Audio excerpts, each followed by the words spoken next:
together, Zeke. Last game, Golden, Chimp, Mason got themselves a victory royale. Now, I went ahead and spoiled it.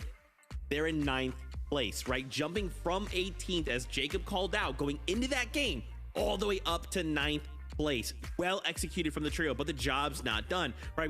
We have one more game to go. We've got another 6 tomorrow, but let's take a look at these standings. Guys, the top 3 did not move. I am very concerned right now, especially when we go into that game and Peterbot decides, oh, what's that? Oh, Zeke, oh, I'm a solo.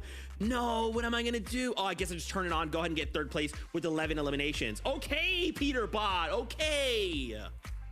He can't keep getting away with this. He can't. Cold Ritual and Peterbot time and time and time again. When we think, oh, this is it, this is the tournament for them to lose, they just start climbing up the leaderboard, and with even out a victory royale, which we know that they are well within their capability of claiming one, but they would rather just decimate the low ground, getting all these eliminations, and we know how Elam heavy they are. But for these solo clutches to come out, for them to also get these placement points to survive to the very end, Vivid, it's looking a little rough for the rest of the lobby. Yeah, I mean, as we saw on the leaderboard right there, they have the most eliminations throughout, right, with 44. Although, surprisingly enough, Muzz's trio close behind with 40. But yeah, right now, it just seems like this trio is just all gas and no breaks. It's like we tune in with them. They've got enough mass to go ahead and build like a little tarp, stay safe a little bit. But nah, they just keep making the edits on the trios. And I mean, we've seen it happen time and time again throughout, right? They just instantly can lose a member or two. And, you know, when that happens, it just seems like it doesn't matter. Whoever's left alive on the trio, you know, we've seen Ritual clutch up, we've seen Cold clutch up, and now we just saw Peterbot clutch up as solos. They just refuse to go down without like breaking into that top 5 right now. It's working out very, very well, but that's why we kind of see 0 wins right now. Is because, yeah, they are all gas and no breaks. They're finding the eliminations, but inevitably they're going to have somebody go down. So yeah, they're not getting the wins, but they are finding so many eliminations, and it's working out top of the leaderboard. Yeah, I feel like in those situations, like with the trio, it's, I don't know, and you guys gonna make fun of me for this, but it's like, I feel like they go down to a solo and that person's like, oh no, I'm a solo. And you get like the Grinch where he gets like the smile and the little hair like uncurls, then they just pop off. I don't know what's going on. You know what, you're right. You don't need Victory Royale if you just walk with 10 plus eliminations per game. All right, crazy stuff. Zeke, Aviv, to add on to that, I think that there is a lot of coordination, a lot of communication that goes on when you're a trio and you have to kind of stick together. So maybe being a solo, you're kind of allowed to unlock all of your chakra gates or whatever that Naruto thing is. You're able to be by yourself and play to the best of your ability. You don't have to worry about sticking with Ritual and Cold or whoever you are as a solo player. And so maybe it kind of unlocks this innate ability in Peterbot. Okay, heard. I like that. I'm gonna continue to research that. Really quickly though, Aviv, G-Money, Rise, 2nd place right now. That game, they got 7th place with 7 eliminations. And again, guys, we have to kind of talk about consistency, right? Because if we're trying to stay as high up this leaderboard as possible, because remember, there's still a bunch of trios in this that have already qualified. So we need to make sure we are staying basically within that, let's say top 5 at all times. This is a really good pace, right? But we cannot miss a beat. We cannot be eliminated off spawn. We can't make a mistake. And I'm just concerned, right? Like, because it feels like these guys are firing on all cylinders, but eventually something has to give, right? I mean, for right now, well, they're in 2nd place, so I don't think anything's giving just yet. Aviv, G-Money, and Rise, individually incredible players joining together, and I had like a little bit of a rough start for this season, but slowly, bit by bit, if you look at their placements throughout the tournaments, you know, getting 21st and 13th, and then in the play-ins, they got 6th place, and then they got a victory royale in their group stages. They have been locked in practice for the last few weeks, and it's really showing in their placements. You know, obviously the leaderboard is seemingly right now pretty close together, right? Like everybody's really, really close. And I think the incredible thing is that like almost all of our teams are kind of, they look like low ground teams right now, right? Every single time we tune in with them, they're kind of trying to control the front side of the moving zone. Some of them are trying to control like the back side of the moving zone. It's kind of crazy how this meta throughout some of these end games is kind of phasing out, where it seems like everybody's playing low. Yeah, that was definitely not on my bingo card, right? With some of the trios in this lobby, I would have thought we're going to see a fight for height every single game. Not the case, but this is the last game on the day, okay? This is where we cement ourselves and we prepare for day number 2 with one last game. What are these trios looking to accomplish? How high will they climb these standings? Let's find out together. Casters, over to you. There's only this last game for the day, Monster. Now, we're talking about a 58-point lead from Peterbot, but let's talk about the global championship spots as well. Aviv's team, Rapid's team, they're already the two teams that would be looking at it, but it's about 15 points down for Muzz, Shadow, and Sphinx that are still in that race as well. Yeah, definitely. That is going to be what the real question is at the end for some of our teams here. Well, we get to do it one more time. Let's jump on for game number 6. The Major 3 Finals, Day 1, Game 6 is now here, and we are in quite a tournament run, almost a historical run. Some might say as far as how close the Day 1 competition can end up being, but for Ritual, Cold, and Peterbot, it seems like it has been business as usual for them. Jacob, we've seen Peterbot take almost the tournament into his own hands and manipulate the outcomes by targeting other teams that get close to him, but who will do it to them? Almost feels like the question, does anyone have the heart to go toe-to-toe with them and really try to take first place from them? Yeah, that is a big question to ask, because, you know, in last major, it was Clixie, Amzo, and Higgs, but it was a different song, different dance. They were the top two teams with just small amount of points separating those two. And for Aviv, G-Money, Rise, Rapid, Kanata, and Bolt, there's too much on the line. Even Muzz, Shadow, and Sphinx down below on that leaderboard in terms of global championship spots. So I think we're looking at one man. I think we're looking at one team. And they've been battling all season long. And I'm going to make it known, if anybody's going to stop them, I think it's going to be Agers, Acorn, and Poyo. That would be kind of a plot twist, right? Where they're like, all right, you done did us dirty a couple times here. You set us up for failure. And all of a sudden they try to go ahead and counter them back. Well, be keeping tabs on it. Skittles, Bryce, and Dash kind of mixing up the strategy here. So it seems like they haven't been really happy with being pushed out of the drop so fast. The last game, that didn't work out at all. It seems like they probably are feeling like, hey, we have better chances just standing our ground here, taking the fight. Sphinx, Muzz, and Shadow on the other side have so much more to lose, though. They are very much in the conversation, in the running for a win here on the weekend. For that reason, they're not pushing too aggressively just yet. It's almost like those mental games you're talking about. But I did see some action go on in the feed. Our last game winners, one of them does get taken down. That's Mason. Kind of gets back down to the lobby early. Is Tyler, Josh, and Kerr playing drop spot roulette. They find themselves over Outlaws Oasis contesting Oliver, Blake, and Diego. A surprise contest might have been what they needed. They win the off-spawn fight.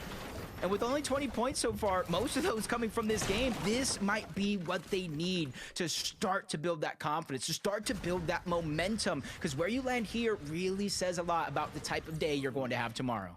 Super rough for Oliver, OG, Blake, and Diego. They have had overall one of the better days that they've ever had in the grand finals lobby start. Just approaching top 10 had they not dropped the ball in game 1, but with game 6 now not going in their favor, that's going to be a massive, massive upset. Boyo, Agers, and Acorn, likely the only team that could be the kryptonite to Ritual, Cold, and Peterbot's domination so far here. But that is still to be said. Kind of seeing over here a different switch up. I said it already on the other side of the map, a new team contested Diego, Blake, and Oliver OG, which leaves only one thing, Monster, G-Money, and Rise, and Aviv to be uncontested once more at the Outpost Enclave. And honestly, what better situation could you have risked for if you were them? But it's almost looking at both sides of the coin, because now where's their surge going to come from off spawn? It almost forces them to change up their game plan for a third time today. Yeah, I'm looking at their games, 6, 8, 12, 7 elims. 3 of those coming from the drop is super important. I mean, that's 50% to a third of their average elims per game came from the drop spot. So that's honestly a big chunk of their points too. Could be the difference maker that sends Aviv, G-Money, and Rise spiraling down. We will just have to see, though. Sphinx, Muzz, and Shadow strategy doesn't change at all. They continue to just play aggressively towards Bryce, Skittles, and Dash, pushing them out of the drop. That's how that fight started in the beginning. We tuned in when they were already essentially winning it, but it's just quick finds, get them separated. And they do it again with a whole nother trio that's trying to rotate through their new POI that they claimed for themselves for 4 or so eliminations right out of the gates. Depending on where the zone goes, this could be a game for Tyler's team because they also just took down Chimp. I was just gonna say, wait a second, Tyler turning online right now. Chimp falling in the feed there too. Would not be surprised if they just key their way through what's left of that team. I mean, when you have nothing to lose, why not? Just have fun with it. Turn up and show out. Let's see it. Tyler, Curve, Josh laying right into the hands of Chimp. There it is. Caught him off guard. Caught him out of position. That almost looked like Elim number 5 there for a moment. Bullets cannot rapid. They hear all of this noise going down on this side of the map, and normally we see them kind of base up over at Crime City, trying to go ahead and take advantage of these teams rotating in that direction. That might not necessarily be the case with the amount of eliminations so far, as Mason does get taken down by Rapid. Bolts is going to clean that one up. First elimination so far for them as they start to accumulate Surge in a different manner than they have every game so far. I was gonna say, pay attention. These are teams that are finding consistency all throughout the day. And Kanata as well has had very, very unlucky day one grand final tournament performances. He's managed to constantly pull back right on day twos and kind of come back into these top 10s. Look back at any of those years past events. But this time, man, he's off to a hot start. This is pretty exciting for him, as we're starting to see. I mean, would you say they've kind of solidified a seat on the battle bus at this point to the globals? I don't know. It just seems like they're very, very close.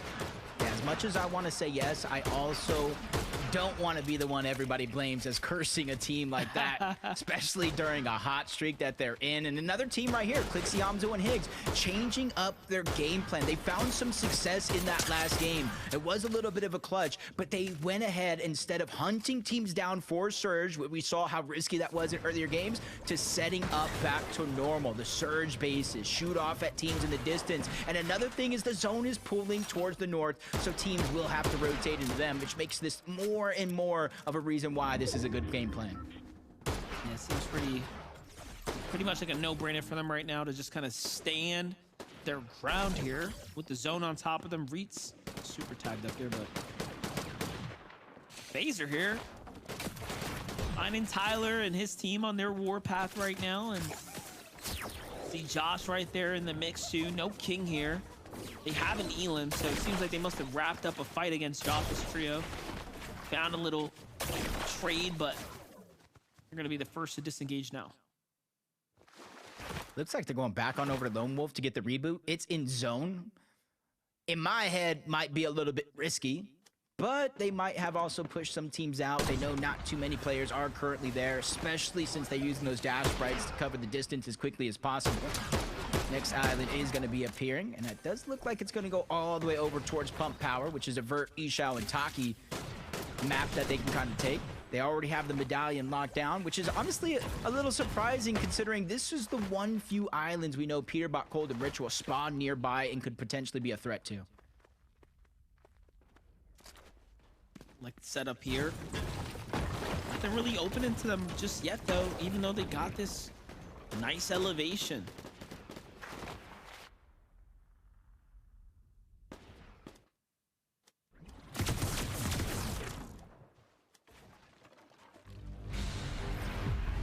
See them looking by.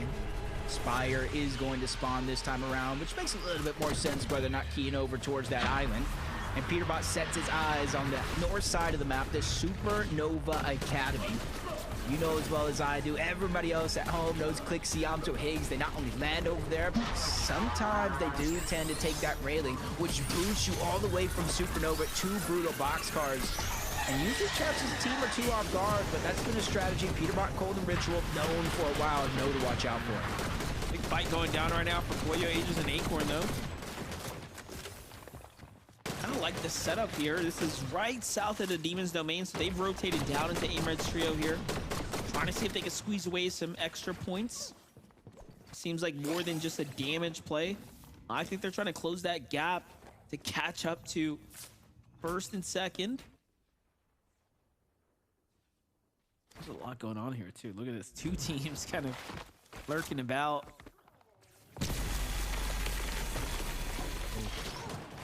Superman sprite. It's kind of scary to listen to because you know it's only a matter of time for the walls get taken down. Smiley and Iman up. They are right there. Smiley just went down to the zone. They had no extra heals to use to stay alive much longer. This Poyo, Aegis, Acorn, I'm not even sure if they know that team was there, just kind of floating around, but Poyo's gonna spot out that knock. Extra loot for them, damage for Storm Surge, not necessarily what they were looking for, but they're inching closer and closer to Aimred, Angel, and Gary. This is what they were after, using that Superman sprite to just melt through the walls, take control of those pieces, make it easier for them to find some footing in this fight. And I just love how you can see like the play styles at play. Acorn staying like 3 boxes back. Poyo's the one first to step up and look to take that wall. Just everyone playing their role almost perfectly, methodically here. Aegis on the side angle, just being that nuisance factor there, but comes that extra pressure. I'm thinking they got to wrap this up quickly. There's another team coming from the north pretty quickly straight south now. They're messing around those areas. Gotta be careful here. I like this. I like this from Aimred. Instead of just kind of like taking the beating that's getting thrown at him right now, it looks like he was going to go for it lurk. Maybe try to mount some offense, push him back, make him think twice about this scenario.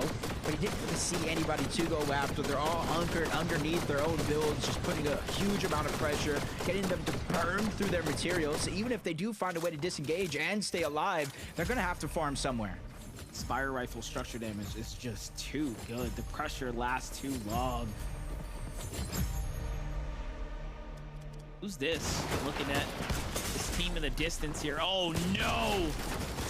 Gary was 1 shot away from getting taken out, and Poyo whiffs the tag there, now forcing us into very dangerous territory. Sure, Aegis and Acorn might be able to clean this one up, but a new trio showing in and showing up pretty quickly here and now.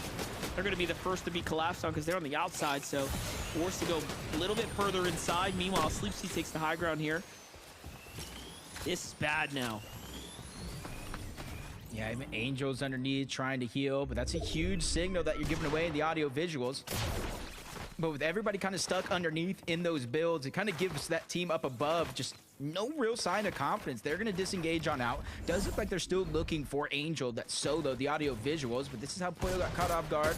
Gary, literally all or nothing. Poyo, a rare miss is what costed him that fight against Gary.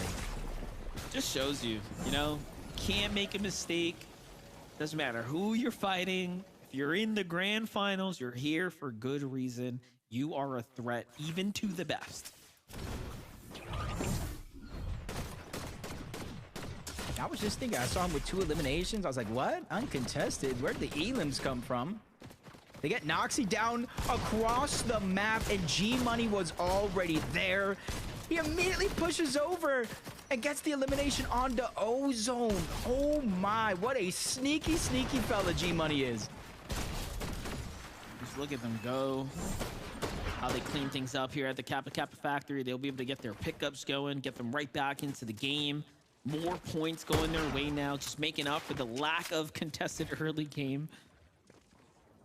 And that's how they find their damage. You know, we had some small concerns, some questions about what did they have in store, what game plan they had for making up some damage. They've managed to figure it out. Braids visuals and Aminish are actually playing pretty good. Braids at the top of the damage leaderboard. Something that you've seen Peterbot at top of for 5 straight FNCS finals. No, I did not make a mistake. 5 straight is correct. Just shows the kind of prowess that he has. And now Braids is looking to threaten that one. Aegis, Poyo, Acorn using every bit of resource on their way out. Knowing where these campfires are at are huge. Because you see Aegis, no extra bit of material. Oh no! Wait a second. Who just made a mistake? Who was that? Call him out now. Let us know. You cannot do that. That was crazy. Oh, my, okay, double res. The other one will go down. Acorn should get one up. Oh, man. Oh, man. That's a situation I feel like I would never see a team that experienced in a long time. And they haven't really left away from Demon's Domain at all. Yeah, I don't really have much to say about that. We all know it was a mistake. Those things happen. Sucks that it happens here and now when they're kind of in the race, you know, still in the race, but hopefully that doesn't offset their, you know, their mentality, right? Their focus. That could easily send you on tilt. They have a pretty tough day, you know? It's like trouble comes in threes. Maybe that's the third.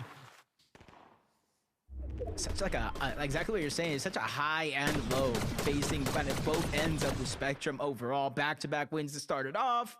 Back-to-back games not doing so good. You have a decent game 5, and then again, a speed bump in your journey all along.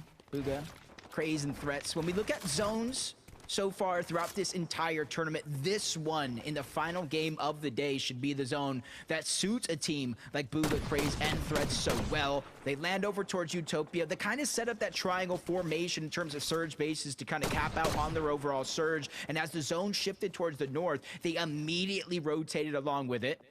And I think this is what you got to do to kind of set yourself up right. And even Craze trying to go ahead and converge a lot of those heals back at their second surge tower. Definitely the way to play it. From the academy down to the pump power, this is Clixion Zone Higgs strategy. No strangers to rotating into this draw spot. We've seen them fight here before, but this time it's for material. They are definitely desperate to kind of secure some metal right now. There's a lot of teams here.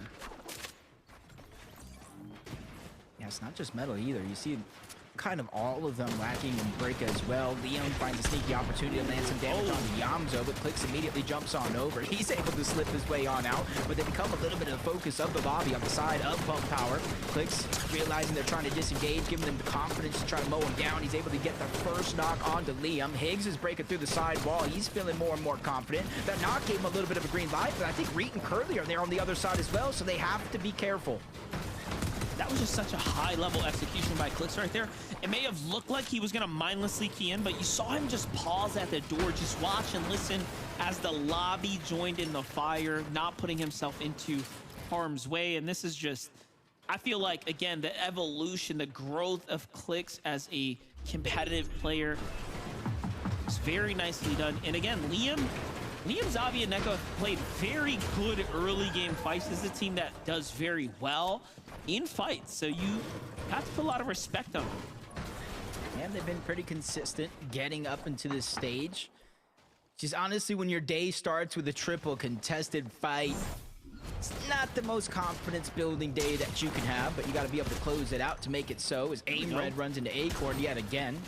A fight earlier on from Demon's Domain, or at least the south portion. He gets his revenge. Gary falls as well, boxed up. Angel completes the full trio right. Completely different team. Elims right there, very nice. Meanwhile, Minus, Visual, and Braids not slowing down the action here by any means. They already had a couple Elims here, but they're cleaning up house here after Fred's trio. Oh, look at that pressure coming in from the side. More teams now joining in the action. This is bad. They're almost calling the lobby to focus on them, but seems like things simmer down for a second. That's going to be their third Elim right now. Caliper gets away. It's Bolts and Kanata who's watching this all play out below them. Short rotate as well for them, Jacob, here. So they can move anytime. Uh-oh. That reaction time. My gosh. I would say they might be able to move anytime that they want. Doesn't mean it's going to be a safe one. Great damage by Acorn, Aegis, and Boyo, seeing that one from a mile away and really executing on it. And not even getting greedy with the amount of damage there. Some teams might have pushed on over to try to clean it up, but they know more and more teams are going to have to rotate through this side of the zone, where they're going to have to run into them. Fredbot feels the pain. Poyo's going to get credit for that knock and eventual elimination. Caliper's trying to go up and over, and Minish does well, but they are the ones holding down this side of the zone overall. There they go. Already at 6 Elims now for Acorn, Aegis, and Poyo. Short rotate here. As things go south, most teams have to move. They're going to be early, being quick to the draw here. Rise, G-Money, and Vito in the replay client. Look at that. Nice job onto VLEX. Cyclops comes in, but surprise, surprise, Aviv and G-Money are here to support them. They are playing excellent Fortnite right now. Game in and game out. Shadow Sphinx Left as a duo, what happened to our boy Muzz? Yeah, I saw the down in the feed. I thought maybe they can get the revive back on the Muzz, but nope, that is not going to be the case. And what of a terrible time to lose your teammate as well. 19 teams still up. 2 more teams need to go down, though those placement points start to cascade in more and more with every team that does fall. As we're near the brutal Boxcars Mountain, you're seeing the elevation that they've held throughout the start of the game until now. Kind of banking in the fact that it will pull in their direction. Teams will have to rotate, and then that's what they can use to get Surge. They're not 1,000 above like we've seen them in the 2 past games, but they're still 300, faring very, very well, especially compared to some of the other teams in this lobby. Very interesting that they're also staying kind of like separate, still with these incredible structures kind of all around the area because they can.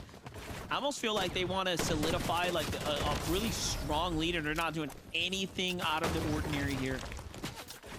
Ooh. These pistols are definitely dangerous.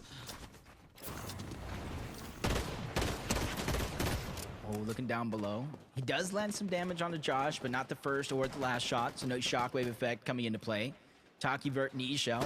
Seeing a team roam around right below. That's Clix, Yamzo, and Higgs, who are doing the same thing to the team below them, which is King, Phaser, Cold's team, along with Monty. Reed's even further down that side of the mountain, but Phaser and King, they're just getting forced outside of the zone, but you're seeing why Clix and his team are getting so aggressive below the damage threshold. Tagged up yet again, dropping down the side of the mountain. Clix stuck on the side of that as well. He's going to get rescued for a short moment. They barely find themselves 29 damage above the threshold, but that's going to give them a moment to breathe, reassess the situation before they inevitably have to get active again. Wait for Yamza to just keep his cool there and not throw down a med miss, because I know I would have been like, whoa, insta, put it down. That was a little intense right there, especially with the surge right on top of them, but here they go, 2 below again, so the pressure looming above them. Yamzo have to make a move here. This is not the place to pause down. Here comes the med miss here to kind of force them in, but the lobby sees this as a sign of weakness. Skittles turns over, finds the knock off the Clix here. No traded damage. There it is. Finally, they find a little bit, but Bolts Kanata Rapid, they have their eyes on the prize here. Storm Surge is active too. That was a good chunk of the damage that kind of brought Clix down. Higgs and Yamzo to reposition and barely run. Whether you're an inch or a mile below that damage threshold, it does not care. It's instantly going to activate. 115 above though. Pressure has been alleviated as they make their way towards the zone, but not fully. You see their resource count very, very low. Heals gone out the window, and once again, a singular damage below the threshold.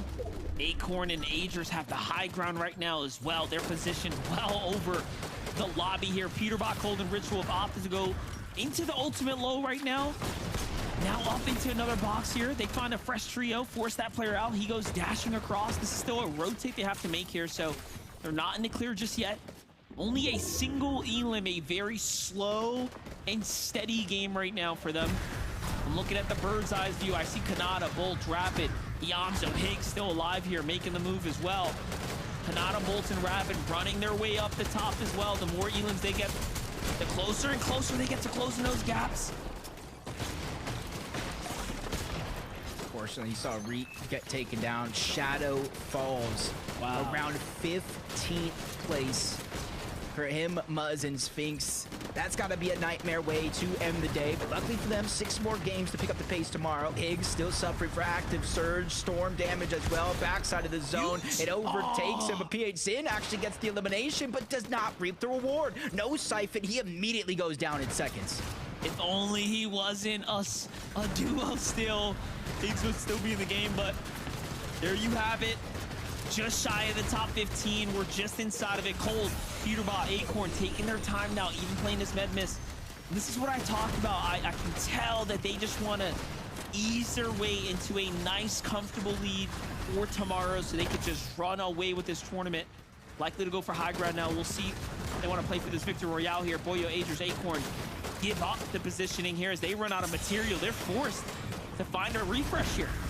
Yeah, and that's after already getting one. Aegis took down Donnie on his 6th elimination. They have 9 total overall, which is crazy to think they're out of material. But Cold, Peterbot, and Ritual are the ones that are on the high ground. Poyo gets bounced up, trying to go for it. Ritual's shields go out the window, down to just a sliver of HP, looking for a way to survive. But it's Poyo that was the one that took him down, but it sacrificed everything. Him and his teammate will fall, leaving Acorn the last one alive. But Peterbot is in the same boat. And Bolt's found Poyo there too, so this is all kinds of just exchanges happening right now. Messy, scrappy endgame here. Peterbot sees a little med miss, wants a piece of the action, goes to get some of that. Acorn finds someone, but the misform saves that player. His is now recharged and ready. He's chasing him down. It's Cooper. This is a healthy Cooper, though. He's got to be very, very careful. Oh, nice little find here. Go ahead and chill out, get some heals, but up top, the visual effect gives him away.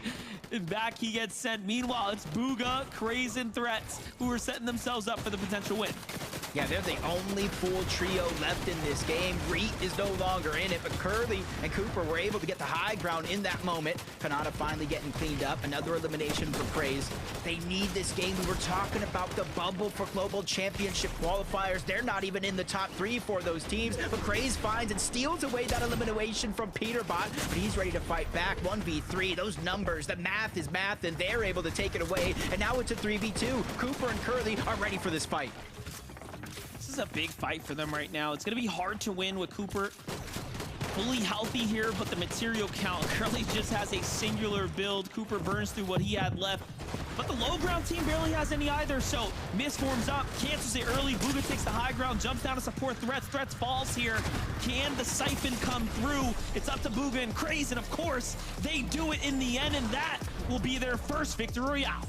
Yeah, 8 eliminations. They're never out of the race, and they might have been looking a little bleak. Like I said, when it comes to the top 3 global championship spots, they weren't even one of those teams. They started this game in 7th place, 245 points. But with the amount of eliminations they got, Monster, with that victory royale, that was almost a 100+ point game.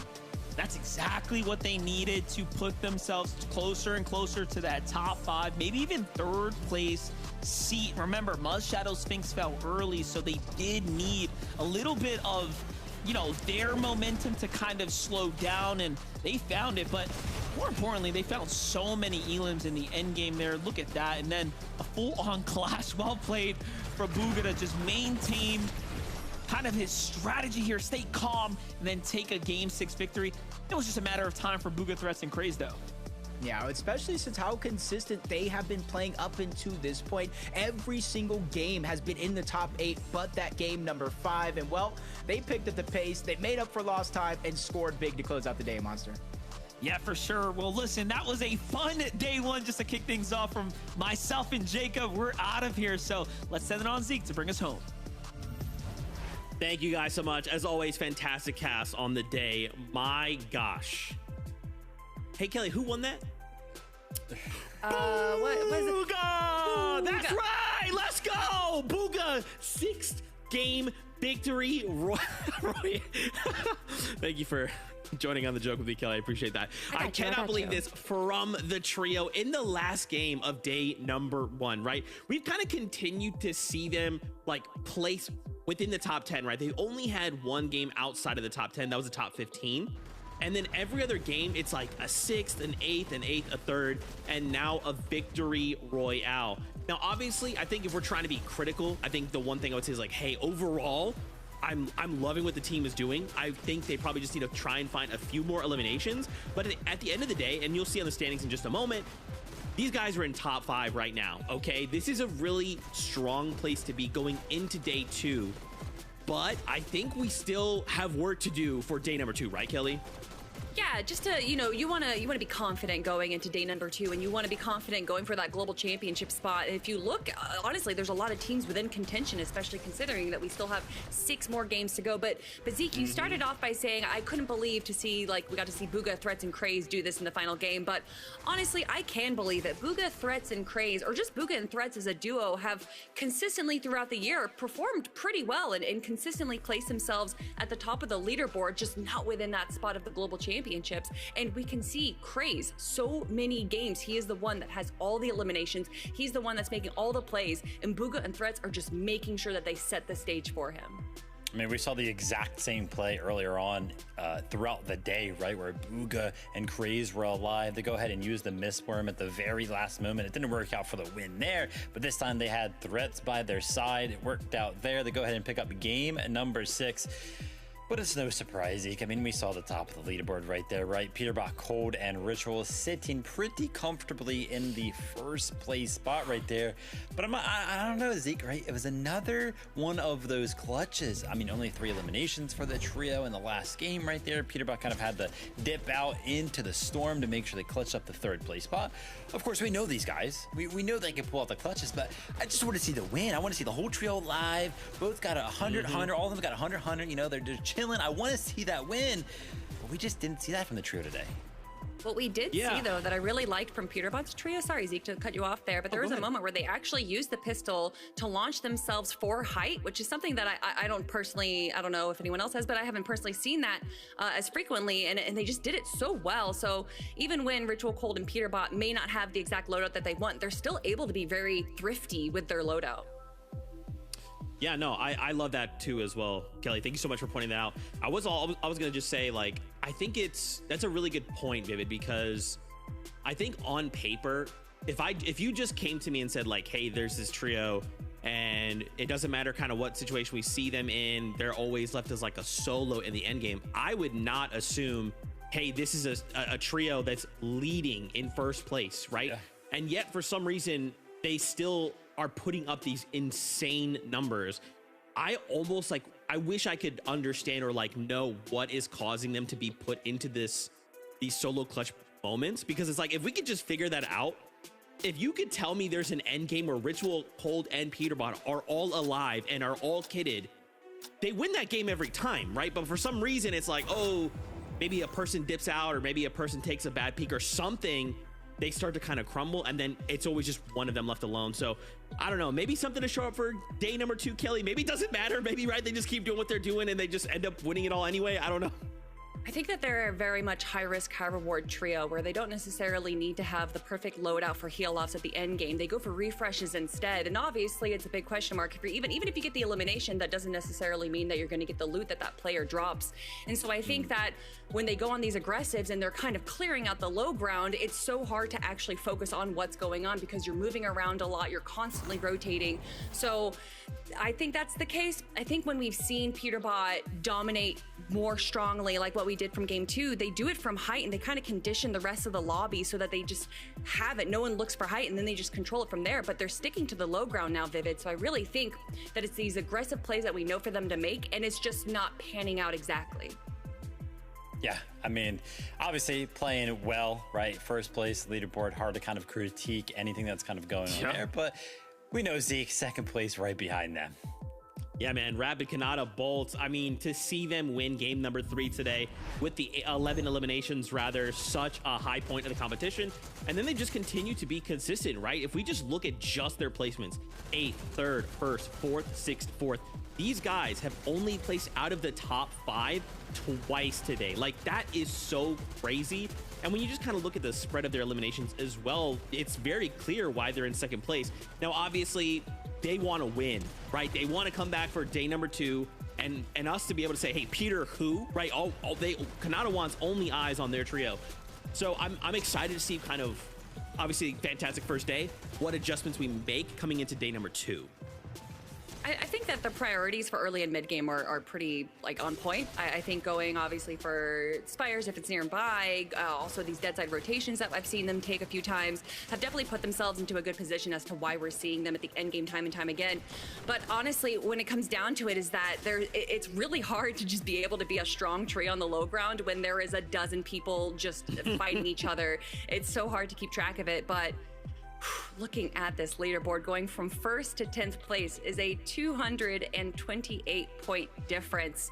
It is going to be quite a climb for the rest of our players if they want to get into that first place spot. I mean, yeah, also looking at the leaderboard right there, right? We saw Booga 30 points behind that global qualification spot in third place right there. So that last game was huge, kind of leading into tomorrow, right? Kind of gives that trio hopes, you know, allows them to see, hey, listen, we are very, very close to qualifying for globals, only 30 points behind. And we know just one game can change so much. So game number 6 right there on day number 1, huge for not only Booga's trio, but also everybody else and kind of like that top 7. Yeah, man. And I mean, obviously, we saw him in third place, Aviv, G Money, and Rise. I mean, a performance, guys. You're going you're ending day 1 in third place with 372 points. That is next level. Right. That is insane, right? This is such a strong start going into day 2. And I guess for you guys at home, maybe you've never watched or whatever. We're a 2-day format, so we'll have tonight to kind of go back, VOD review, talk to our coaches, talk to our team. Look at the games, look at what happened, and then come back tomorrow with a new adapted strategy. So I'm so excited to see what this top 5 brings to tomorrow, because remember, we're playing for global championship spots, we're playing for prize money, we're playing for the Blade of Champions, so much to play for in day number 2. Now, of course, that wraps up day number 1, which is a bummer, but it's fine. We'll be back tomorrow. 6 games tomorrow, spots, global championships, prize money, Blade of Champions, all of it tomorrow. Before we say goodbye, I wanted to let you guys have the floor. What are you hoping to see coming out of tomorrow? You know, it's funny, we did rehearsal today, and when you asked me this question for day number 1, I made a joke, be like, oh, can we not get too many heal-offs? And we haven't gotten a single heal-off game today, so I would love for that to keep happening for day 2. Yeah, I mean, everything was great. Hopefully day number 2, right? All 6 games can kind of be uncontested amongst all of our big trios, right? Those surprise cons kind of happen, or maybe next time they're going to be ready for it. And yeah, I mean, great stuff. Obviously, day number 1 was awesome. Day number 2, hopefully, is going to be just as awesome. And as a quick reminder for everybody home as well, I see this question asked so much in the community. Tomorrow is not a multiplier day, right? So the points will be exactly the same as they were today. So no catch-up mechanic, which is why day number 1 matters so much. And that's why we talked about the leaderboard so hard.